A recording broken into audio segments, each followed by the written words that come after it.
오늘 이 새벽 기도의 자리로 나오신 성도님들께 하나님의 큰 은혜와 축복이 있기를 소망합니다. 다 함께 사도신경 고백함으로 새벽 기도를 시작하도록 하겠습니다. 전능하사 천지를 만드신 하나님 아버지를 내가 믿사오며 그 외아들 우리 주 예수 그리스도를 믿사오니 이는 성령으로 잉태하사 동정녀 마리아에게 나시고 본디오 빌라도에게 고난을 받으사 십자가에 못 박혀 죽으시고 장사한 지 사흘 만에 죽은 자 가운데서 다시 살아나시며 하늘에 오르사 전능하신 하나님 우편에 앉아 계시다가 저리로서 산 자와 죽은 자를 심판하러 오시리라. 성령을 믿사오며 거룩한 공예와 성도가 서로 교통하는 것과 죄를 사하여 주시는 것과 몸이 다시 사는 것과 영원히 사는 것을 믿사옵나이다. 아멘. 하나님을 사모하는 마음으로 우리 다 함께 찬송가 20장 큰 영광 중에 계신 주 하나님께 올려드립니다.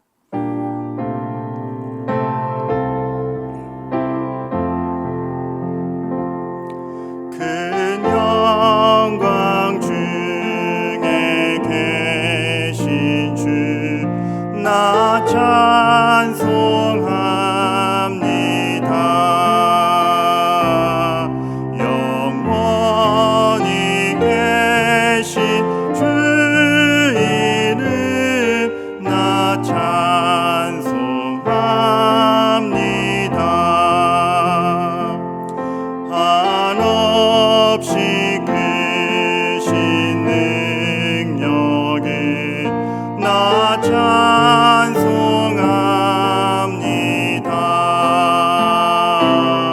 참되고 깊은 그 언약 나 찬송합니다.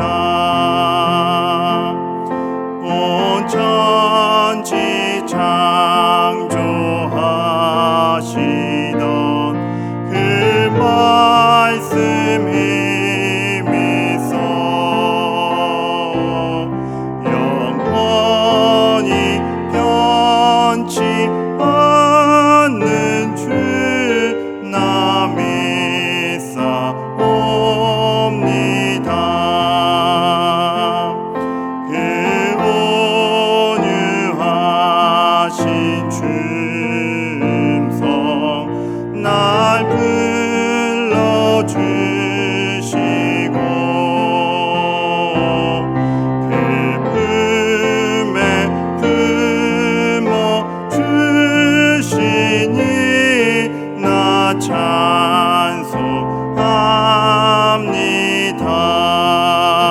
찬송합니다. 오늘 우리가 나눌 하나님의 말씀은 잠언 14장 20절에서 27절까지의 말씀입니다. 제가 봉독하도록 하겠습니다. 가난한 자는 이웃에게도 미움을 받게 되나 부요한 자는 친구가 많으니라. 이웃을 업신 여기는 자는 죄를 범하는 자요 빈곤한 자를 불쌍히 여기는 자는 복이 있는 자니라. 악을 도모하는 자는 잘못 가는 것이 아니냐. 선을 도모하는 자에게는 인자와 진리가 있으리라. 모든 수고에는 이익이 있어도 입술의 말은 궁핍을 이룰 뿐이니라. 지혜로운 자의 재물은 그의 면류관이요 미련한 자의 소유는 다만 미련한 것이니라. 진실한 증인은 사람의 생명을 구원하여도 거짓말은 뱉는 사람은 속이느니라. 여호와를 경외하는 자에게는 견고한 의뢰가 있나니 그 자녀들에게 피난처가 있으리라. 여호와를 경외하는 것은 생명의 샘이니 사망의 그물에서 벗어나게 하느니라. 아멘. 어떤 교수님께서 이런 말씀을 하셨습니다. 잠언이 무엇인가 라고 했을 때 잠언은 단순히 처세술이 아니라 영혼을 살 수 있는 인격을 말하고 있는 것이다. 정말 맞는 말이죠. 단지 이 땅을 살아갈 때에 단순한 처세술이 아니라 영원의 천국을 바라보면서 그때까지 가치 있는 우리의 영원한 인격에 대해서 얘기하는 것이 잠언입니다. 그런데 그렇게 대단한 것이 잠언인데 오늘 20절 첫 구절은 이해가 되지 않습니다. 가난한 자에겐 친구가 없대. 부자에게 친구가 있대. 이거는 무슨 말인가? 과연 이것이 영원을 살아가는 하나님의 나라까지 갈 인격에 대해서 이해하는 것인가? 하나의 오해를 줄이고 갑니다. 오늘 첫 구절 20절 가난한 자는 이웃에게도 미움을 받게 되나 부요한 자는 친구가 많으니라 라는 의미는 세상은 그렇다는 것입니다. 하나님을 모르는 세상은 그렇다는 것입니다. 그래서 행간 속에 질문이 숨어 있죠. 그런데 성도인 너희들은 어찌할 것이냐? 확실히 하나님 없는 세상, 그리고 세상의 일반적 가치는 가난을 호감의 대상으로 여기지 않습니다. 사람들의 기본적인 입장은 가난에 대해서 존중하거나 혹은 그 가난이라는 것 속에 희망을 담지 않죠. 이렇게 그저 이렇게 동정은 해도 거기에 어떤 소망이 묻혀 있다거나 긍정적 의미를 발견하지 않습니다. 다시 말하지만 하나님 없는 세상은 그리 판단한다는 것입니다. 그래서 어떠합니까?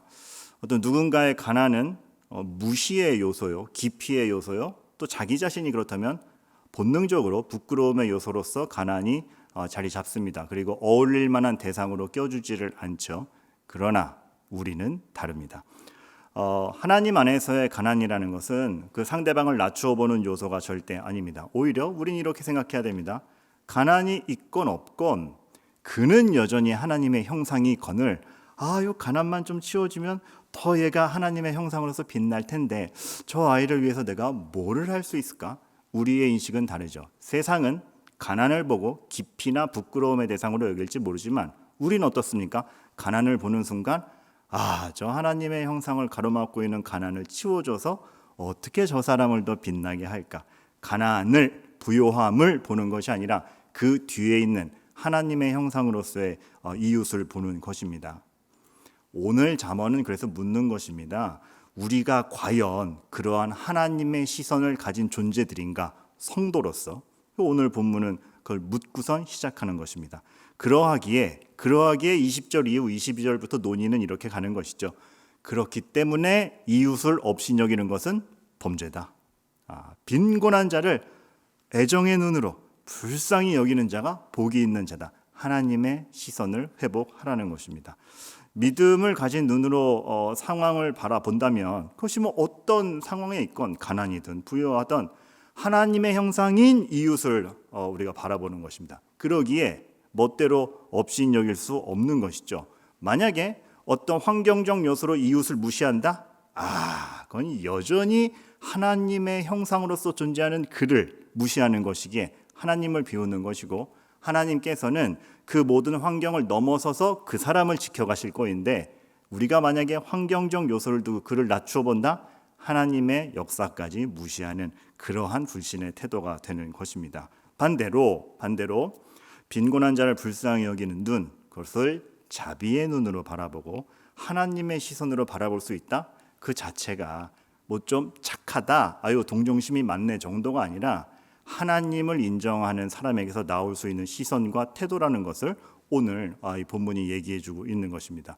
그러한 태도를 가장 잘 증명하는 게 어디 나올까요? 사실 이러한 생각은 구약부터 신약까지 쭉 이어집니다. 왜? 하나님의 마음이요 하나님의 시선이기 때문에. 그래서 그러한 것을 예수님은 비유로 풀어주시되 그것이 바로 그 유명한 선한 사마리아인의 비유입니다. 그래서 누가복음 10장 36절 37절 읽으면 이웃에 대한 정의가 어떻게 나옵니까? 내 생각에는 이 세 사람 중에 누가 강도 만난 자의 이웃이 되겠느냐? 이르되 자비를 베푼 자니이다. 예수께서 이르시되 가서 너도 이와 같이 하라 하시니라. 자, 선한 사마리아인의 비유 아실 겁니다. 강도 만난 자가 있습니다. 그런데 제사장 레위인은 그냥 지나갑니다. 그리고 그 시대에 조금 차별받던 사마리아인이 그를 구해줍니다. 거기서 예수님의 질문의 초점은 너는 누구를 이웃으로 인정했느냐가 아니라 강도 만난 자의 이웃이 누구냐라고 질문하십니다. 이거 중요한 포인트인데 왜 그것이 중요한 포인트냐면 이웃은 내가 형편을 보면서 어울릴 만한 사람을 고르는 게 아닙니다. 도움이 필요한 사람이라면 누구든 이웃으로 다가가야 되고 이웃의 정의는 그 도움받는 사람 입장에서 고를 수 있게 된다는 것입니다. 바꾸어 말하면 우리는 누구든 그가 도움이 필요하다면 그에게 결핍이 있다면 다가가 줘야 되고 그 다가가 줬을 때 그 사람과 우리는 이웃이 된다는 것. 이것이 바로 오늘 빈곤한 자를 업신여기지 않는다라는 하나님의 마음이 묻어 있는 것을 비유로 풀어낸 것이죠. 그리고 그것이 우리의 정의가 되어야 됩니다. 우리 눈은 사실 본능적으로 나한테 도움될 만한 사람을 찾습니다. 어울릴 만한 사람을 찾죠. 그러나 성경은 그러지 말라는 것입니다. 오늘 지혜가 주는 시선은 다릅니다. 넌 누구를 도와야겠니? 야, 저 사람 저 결핍 있는 거 봐. 가서 온전하게 해줘라. 왜요? 내가 저희를 구원하는 하나님이거든. 하나님은 이렇게 말씀하시는 겁니다. 그 좀 적용을 돕기 위해서 유치한 예를 들자면 우리가 조직 생활을 하거나 공동체 생활을 하거나 사회생활을 해보면 종종 개념 없는 사람 만납니다. 그렇죠? 어떻게 저렇게 개념이 없을 수 있지? 하는 사람 꼭 있습니다. 그럴 때 우리는 핀잔을 주지 않는 겁니다. 어떻게 그렇게 개념이 없을 수가 있니? 그런 말로는 그 사람을 도와줄 수도 없고 변화시킬 수도 없습니다. 우리는 넉넉하게 생각하는 거죠. 빈곤한 자에게 애정을 품는 눈으로 쟤는 어쩜 저렇게 개념이 없을까? 하나님이 쟤한테 개념을 안 주셨구나. 내가 쟤한테 가서 개념이 돼줘야지. 이런 넉넉함을 부릴 수 있는 정도의 마음과 시선, 성도에게 있는 것입니다. 우리 모자란 것을 보고 못난 것을 보면 멸시하고 무시하고 어울리지 않으려고 하는데 그렇지 않은 것입니다. 불평이 있을 수 있죠. 우리 교회는 사랑이 없어. 떠날 거야. 떠나지 마시고 남아서 사랑이 되어주세요. 그것이 바로 오늘 성경이 말하는 바입니다. 그러하기 때문에 그러한 의도와 그러한 시선으로 세상과 이웃을 바라보는 사람들은 22절 선을 도모하는 겁니다. 악을 도모하지 않는 것입니다. 그 태도가 인자하며 동기는 진리에서 나온다. 그렇게 22절의 문맥이 이어지는 겁니다. 물론 믿음이 없는 사람도 하나님의 사랑을 이해하지 못하는 사람도 뭔가 도모할 수 있겠죠. 계획을 세울 수 있겠죠. 바벨탑을 세울 수 있겠죠. 그러나 그것이 무슨 목적으로 흘러갑니까? 무언가를 도모할 수는 있겠지만 그저 자기 증명, 능률, 나는 잘났다, 자아실현, 그게 끝인 겁니다. 하나님께 영광이 되지 못하고 누군가 나의 그 열심으로 살아나지 못한다면 그것은 인자를 동기로 한 것이 아니요 진리에서 비롯된 것이 아닙니다. 사람들은 자기 능력을 증명하고 뿌듯해할지 모르지만 그 안에 인자와 진리가 함유되어 있지 않다? 다 공허한 겁니다.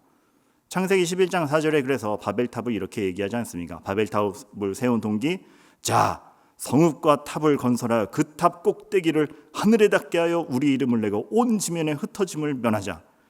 우리 이름 우리가 내, 하나님 영광 아니야. 흩어진 면에 우리 인생은 우리가 구원한다. 아닌 것이죠. 거기에 발전과 능률이 있을지 모르지만 그 끝에는 어떠한 서로 간의 서감도, 하나님의 나라가 완성됨도 진정한 가치가 세워짐은 없는 것입니다. 그러지 말라는 것입니다. 이 세상이 너무 능률적이죠. 편리하죠. 능률과 편리에 속아서 진정한 가치를 잃어버리는 이 시대에 오늘 잠언은 너무나 중요한 시선을 우리에게 갖게 하는 겁니다. 그래서 그런 같은 차원에서 말이 이어지기 때문에 23절 모든 수고는 이익이 있는 것이죠. 이러한 인자와 진리를 동기로 한 모든 수고는 행동으로 나갈 수밖에 없고 그것은 의미가 있는 것이죠. 그러나 그러한 마음 없이 행동하는 것, 입술의 말뿐인 것, 아첨, 아부, 핑계, 궁핍에 이를 뿐인 것입니다. 본인의 처세, 당장의 이미지, 그리고 진심 없는 아부, 즉시 효력은 있을지 모르겠습니다. 그러나 그것이 결국 이루는 것은 궁핍입니다. 그런 이들에게 24절 재물이 맡겨지는 것은 오히려 궁핍함으로 더 가는 것이고, 그러나 하나님의 마음을 가지고 그러한 재물들을 쓸 수 있다? 그것은 멸류관이 주어지는 것입니다. 이러한 모든 것들은 26절, 27절 여호와를 경외하는 것으로 수렴됩니다. 잠언의 시작이랑 똑같죠. 그래서 여호와를 경외하는 것은 전혀 다른 삶, 전혀 다른 태도, 그리고 세상이 만들어내지 못하는 능률과 발전으로 만들어내지 못하는 생명을 키우는 일들을 해냅니다. 하나님을 경외하는 사람의 행동과 삶은 누군가에게 피난처를 줍니다. 26절, 27절에 나오듯이 누군가와 함께 있을 때 그로하여금 위로를 얻을 수 있게 한다면, 누군가 나를 만난 누군가가 나를 선한 사마리아인으로 여길 수 있다면 저 사람을 만났더니 좋아. 내가 너를 만나서 위로가 되었다. 요 단순한 한마디라도 들을 수 있다면 그 사람이 하늘의 가치를 확장시키는 사람이 되는 것입니다. 우리들이 그럴 수 있기를 바랍니다. 이기려 하고 자기 증명만이 판치는 이 시대에 우리들이 그러할 수 있기를, 그래서 우리로 말미암아서 정말 어딘가에 궁핍한 이웃들이 일어나게 되기를 주님의 이름으로 축원합니다. 기도하겠습니다. 하나님 아버지, 사람들은 단지 자신의 생존을 위해 살아갈 뿐이지만 우리는 하나님의 시선과 하나님의 가치를 가지고 이 세상을 살아갑니다. 오늘 그러한 믿음을 가지고 살아가는 우리를 통해서 누군가가 일어서고 누군가가 살아나기를 원합니다. 생명이 창조되기를 원합니다. 그렇게 하나님 나라로 많은 이들이 초청되어서 하나님께서 이 땅을 향한 계획이 이루어지기를 간절히 소망하옵나이다. 힘들고 어려운 모든 이들을 일으켜 주시고 주께서 함께하여 주시옵소서. 예수 그리스도의 이름으로 기도하옵나이다. 아멘. 오늘 이 주신 말씀 기억하면서 두 가지 기도 제목으로 기도하도록 하겠습니다. 첫 번째, 이런 하나님의 시선으로 이웃을 바라보며 교회로 말미암아 누군가가 회복되며 일어나게 하옵소서. 자기 자신을 위해서도 좋고 누군가 생각나는 사람을 위해서 구체적으로 기도하셔도 좋습니다. 두 번째, 공허하고 상투적인 말이 아니라 그냥 내뱉는 말이 아니라 위기를 모면하라고 내뱉는 말이 아니라 진심을 가지고 의미 있는 행동과 목적 있는 실천으로 삶을 일구어 나가게 하옵소서. 참 이러한 진중한 삶이 되게 하옵소서. 시간 다 함께 기도하고 기도하신 후에 개인 기도 이어가시도록 하겠습니다.